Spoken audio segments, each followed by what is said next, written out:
Associate professor अरशास, RD girls college Bharatpur. पिछली video में हमने आर्थिक विश्लेषण की मान्यताओं के अंतर्गत उपभोक्ता के व्यवहार में विवेकशीलता को पढ़ा था और अब हम पढ़ेंगे उत्पादक के व्यवहार में विवेकशीलता। यानी आर्थिक विश्लेषण की दूसरी महत्वपूर्ण मान्यता उत्पादक के व्यवहार में विवेकशीलता और बुद्धिमत्ता होती है। यद्यपि यह आवश्यक नहीं कि प्रत्येक उत्पादक अपने उत्पादन कार्य में पूर्ण रूप से विवेकशील कार्य करे, वह कभी विवेकशील भी हो सकता है, कभी अविवेकशील भी हो सकता है। लेकिन अर्थशास्त्र में हम नियमों के प्रतिपादन और आर्थिक विश्लेषण निकालते समय ये मानकर चलते हैं कि प्रत्येक उत्पादक एक विवेकशील प्राणी है और वो अपने उत्पादन को विवेकशील ढंग से ही करेगा। यानी विवेकशील ढंग के व्यवहार के लिए उसको जब माना जाएगा जब ये निम्न मान्यताएं पूरी होंगी। उत्पादक का व्यवहार तब विवेकशील माना जाएगा जब वह कम से कम लागत पर अधिकतम उत्पादन करता है। यानी उसकी उत्पादन लागत कम से कम होती है और वह कोई भी एक उत्पादक यह चाहता है कि उसकी उत्पादन लागत कम से कम हो। सेकंड, साधनों के चयन में प्रत्येक उत्पादन साधन की सीमांत उत्पत्ति उसके सीमांत लागत के बराबर करने का प्रयास करता है। कोई भी उत्पादक उसके सीमांत उत्पत्ति और सीमांत लागत बराबर होती है तब वह विवेकशील होता है। यानी कि उसकी जो प्रोडक्शन है, सीमांत प्रोडक्शन, मार्जिनल प्रोडक्शन और मार्जिनल कॉस्ट बराबर होनी चाहिए। वह साधनों का प्रतिस्थापन तब तक जारी रखता है जब तक कि प्रत्येक साधन की सीमांत उत्पत्ति उसकी सीमांत लागत के बराबर ना हो जाए। प्रत्येक उत्पादक साधनों का प्रतिस्थापन, यानी अगर मान लीजिए श्रम सस्ता है तो वो श्रम को लेगा, पूंजी सस्ती है तो पूंजी लेगा और उस साधन की उत्पत्ति उसकी सीमांत लागत के बराबर हो। यह उत्पादन कार्य में विवेकपूर्ण निर्णय लेता है, क्या उत्पादन करना चाहिए, किस तरह से उस उत्पादन करना चाहिए, किस वस्तु का उत्पादन करें जिसकी डिमांड ज़्यादा हो, जिसकी लागत कम हो, उत्पादन कैसे किया जाए, कितना उत्पादन किया जाए, उसका वितरण किस तरह से किया जाए, किस किस में वितरण किया जाए, यह और कैसे अनुरक्षण एवं विकास हो। ये सब एक विवेकशील उत्पादक के गुण हैं।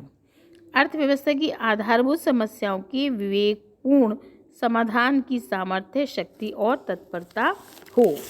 उत्पादक के व्यवहार में विवेकशीलता की कसौटी कम से कम लागत पर अधिक से अधिक उत्पादन और अधिक से अधिक लाभ प्राप्त करने के लिए ये जो बीजगणितीय सूत्र है वो इस प्रकार है: MRPX upon PX is equal to MRPY upon PY is equal to MRPZ upon PZ and so on.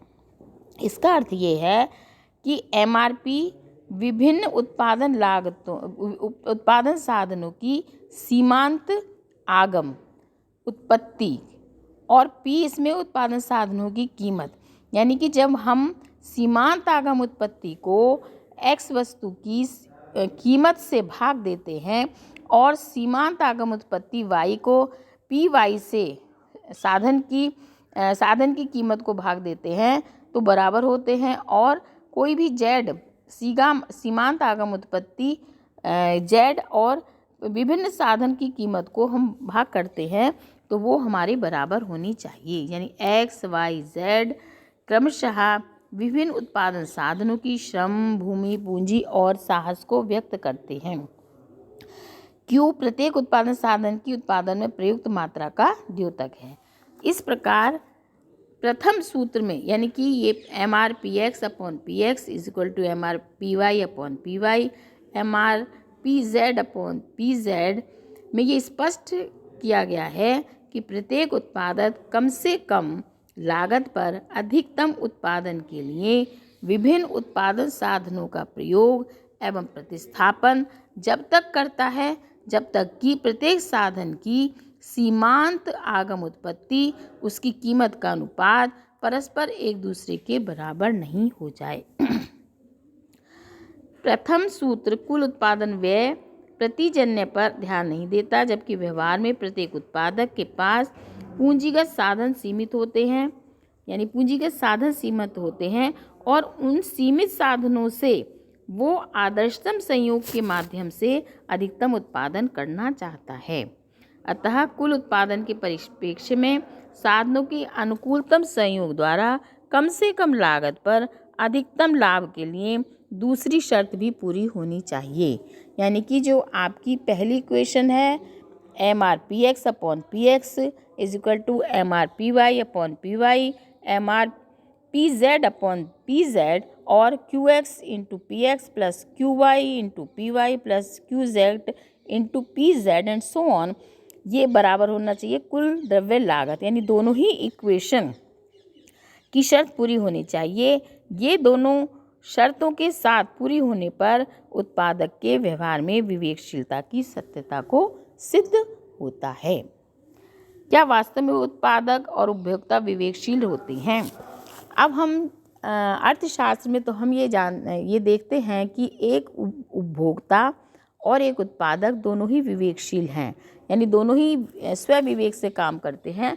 एक उपभोक्ता कम से कम कीमत खर्च करके अधिकतम संतुष्टि प्राप्त करना चाहता है और एक उत्पादक कम से कम लागत पर अधिक से अधिक उत्पादन करना चाहता है और लाभ प्राप्त करना चाहता है।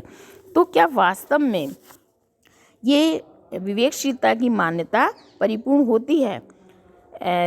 इनके व्यवहार में कई बातों का प्रभाव पड़ता है। विवेकशीलता की मान्यता को झुठला देता है।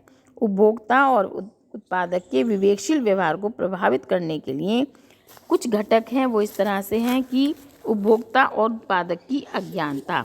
अगर उपभोक्ता और उत्पादक दोनों अज्ञान हैं तो वो विवेकशील नहीं हो सकते। उत्पादक और उपभोक्ता में आलस्य और लापरवाही, अगर दोनों में आलस्य और लापरवाही है तो भी वो एक विवेकशील व्यवहार नहीं कर सकते।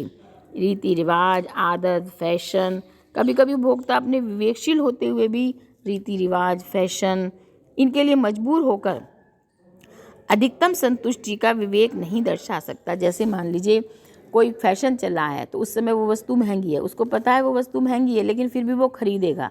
मान लीजिए कोई रीति रिवाज है कि मान लो आज के दिन हमें यही वस्तु खानी है या यही वस्तु चढ़ानी है भगवान जी पर, तो वो उस समय उस महंगी वस्तु को भी लेकर विवेकशीलता को खो देता है। तो इसलिए आदत, रुचि, फैशन, इन सब के कारण भी वो विवेकशील नहीं हो पाता। हिसाबी प्रवृत्ति का अभाव, बहुत से उपभोक्ता और उत्पादक हिसाबी प्रवृत्ति के नहीं होते। वे बिना सोचे समझे साधनों का उपभोग करते हैं और उत्पादक भी बिना सोचे समझे ही लागत ज़्यादा कर लेते हैं। वस्तुओं और साधनों के मूल्य में निरंतर परिवर्तन, जब उपभोग वस्तुओं तथा उत्पादन साधनों के मूल्य में निरंतर परिवर्तन होते रहते हैं तो उपभोक्ता तथा उत्पादक दोनों की वस्तुओं और साधनों के प्रतिस्थापन में विवेक का उपयोग कठिन हो जाता है। सीमांत उपयोगिता और सीमांत उत्पादन और सीमांत लागतों की सही जानकारी समय पर नहीं हो पाती उपभोक्ता को और उत्पादक को, इसलिए वो विवेकशील नहीं हो पाता है। विज्ञापनों का भ्रम, अब उपभोक्ता विज्ञापन इस तरह से होते हैं कि वो उसमें भ्रमित हो जाता है कि कौन सी वस्तु उचित है, कौन सी अनुचित है। वस्तुओं और सेवाओं की अपर्याप्तता, जब कभी कभी वस्तुएं उपभोग के लिए उपलब्ध न हो पाएं अथवा उत्पादन साधन उत्पादन के लिए उपलब्ध नहीं हो पाए तो विवेकशीलता व्यवहार में नहीं हो पाती। वस्तुओं और साधनों की अविभाज्यता के कारण भी वो विवेकशील नहीं हो पाता। क्रय शक्ति के अभाव में विवेक अधूरा, अगर उपभोक्ता अथवा उत्पादक के पास वस्तुएं, सेवाएं तथा साधन खरीदने की क्रय शक्ति नहीं होती तो वो विवेकशील नहीं हो पाता। अब पहली मान्यता हमारी थी उपभोक्ता के व्यवहार में विवेकशीलता, दूसरी मान्यता थी उत्पादक के व्यवहार में विवेकशीलता और तीसरी मान्यता है हमारी अन्य बातें समान रहने की मान्यता। अन्य बातें समान रहने की मान्यता अर्थशास्त्र के नियम एवं निष्कर्ष सत्य होते हैं। अर्थशास्त्र के अंतर्गत हम मानव व्यवहार का अध्ययन करते हैं तो सर्वाधिक यानी कि जो मानव व्यवहार है वो मनोवैज्ञानिक दृष्टिकोण से अगर हम देखें तो मानव व्यवहार बदलता रहता है। तो अर्थशास्त्र में जैसे मांग का नियम बताता है कि अन्य बातें समान रहने पर किसी वस्तु की कीमत घटने पर उसकी मांग बढ़ती है और कीमत बढ़ने पर उसकी मांग घटती है।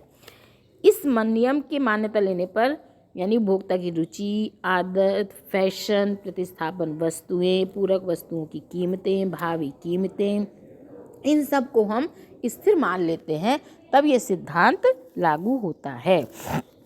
इस कारण अर्थशास्त्र के सिद्धांतों के प्रतिपादन का विश्लेषण अन्य बातें समान रहें की मान्यता महत्वपूर्ण है। यानी कुछ सिद्धांतों में हम ये पढ़ते हैं कि अन्य बातें समान रहने पर, ये अन्य बातें समान रहती हैं तभी वो सिद्धांत लागू होता है। तो अन्य बातें समान रहने में कौन कौन सी बातें समावेश होती हैं? जैसे साधनों और वस्तुओं की मात्रा एवं गुणों में समानता। ये मान्यता मानकर चलते हैं कि उत्पादक के साधनों और उपभोग की वस्तुओं की मात्रा और गुणों में यथास्थिति रहती है, तभी उपभोग, उत्पादन और कीमत के सिद्धांत भी सही माने जाएंगे। उत्पादक तथा उपभोक्ता की मानसिक स्थिति यथावत रहे, यानी उपभोक्ता और उत्पादक दोनों की मानसिक स्थिति संतुलन में होनी चाहिए। मानसिक स्थिति संतुलन में नहीं होगी तो वो सिद्धांत लागू नहीं होगा। उत्पादन और उपभोग में निरंतरता बनी रहनी चाहिए। ये नहीं कि हमने आज ही किसी वस्तु का उपभोग किया है, उसका फिर हम उपभोग या डिमांड की है और उसकी डिमांड हम कितनी बाद करें, 1 साल बाद करें, तो ये नहीं। समय नहीं, उपभोग और उत्पादन में निरंतरता बनी रहनी चाहिए। साधनों और वस्तुओं के मूल्यों में यथा समानता रहे। अगर साधनों और वस्तुओं के मूल्यों में निरंतर तीव्रगामी परिवर्तन होते रहें तो आर्थिक नियम और निष्कर्ष वास्तविकता से परे होंगे। स्थानापन्न साधनों और वस्तुओं के मूल्य अपरिवर्तित रहने चाहिए। उत्पादक तथा उपभोक्ता अपने लाभ को अधिकतम करने के लिए निरंतर प्रतिस्थापन करते हैं। अगर स्थानापन्न वस्तुओं और साधनों के मूल्यों में निरंतर परिवर्तन होते रहते हैं तो इसमें मान्यता में कठिनाई आती है। यानी स्थानापन्न और पूरक वस्तुओं की जो मूल्य हैं वो अपरिवर्तित रहने चाहिए। उत्पादन साधनों और उपभोग वस्तुओं की इकाई पर्याप्त एवं एक सी होनी चाहिए। बहुत छोटी छोटी टुकड़ों में विभाजित ना हो। बहुत छोटे छोटे टुकड़ों में विभाजित होगी तो वो अविभाज्य होगी, तो उसमें मान्यता लागू नहीं होगी। व्यवहार में यथा स्थिति, उपभोक्ता और उत्पादक का व्यवहार विवेकशील और यथावत बना रहे। आर्थिक विश्लेषण के नियम और निष्कर्ष सही उतरेंगे। उत्पादन और उपभोग के स्थान भी यथावत रहने चाहिए, यानी उपभोग के और उत्पादन के स्थान भी यथावत रहे। अगर यहाँ पर हम देखते हैं कि राजस्थान में वस्तुओं का जो मूल्य है वो अलग हो सकता है और कर्नाटक में वस्तुओं का मूल्य अलग हो सकता है। बाजार परिस्थितियाँ समान रहें। मूल्य निर्धारण सिद्धांत में बाजार की परिस्थितियाँ महत्वपूर्ण मानी जाती हैं। इन परिस्थितियों का बाजार मूल्य निर्धारण पर काफ़ी प्रभाव पड़ता है। बाजार में पूर्ण स्पर्धा, एकाधिकार, अल्पाधिकार, एकाधिकार प्रतियोगिता, यानी प्रतियोगिता के आधार पर भी कीमतें अलग अलग होती हैं। स्थिर अर्थव्यवस्था की मान्यता, अधिकांश आर्थिक सिद्धांतों में प्रतिपादन में स्थिर अर्थव्यवस्था की मान्यता मानी गई है, जिसमें अर्थव्यवस्था के साधनों, परिस्थितियाँ, प्रौद्योगिकी, बाह्य घटकों को स्थिर एवं दिया हुआ मान लिया जाता है। यह भी अर्थव्यवस्था में अन्य बातें समान रहे का ही एक रूप है। तो इस तरह से हम देखते हैं कि अर्थव्यवस्था में उपभोक्ता के व्यवहार का सिद्धांत, आर्थिक विश्लेषण की मान्यताओं में उपभोक्ता तथा उत्पादक के व्यवहार में विवेकशीलता और अन्य बातें समान रहें, इनको लिया जाता है।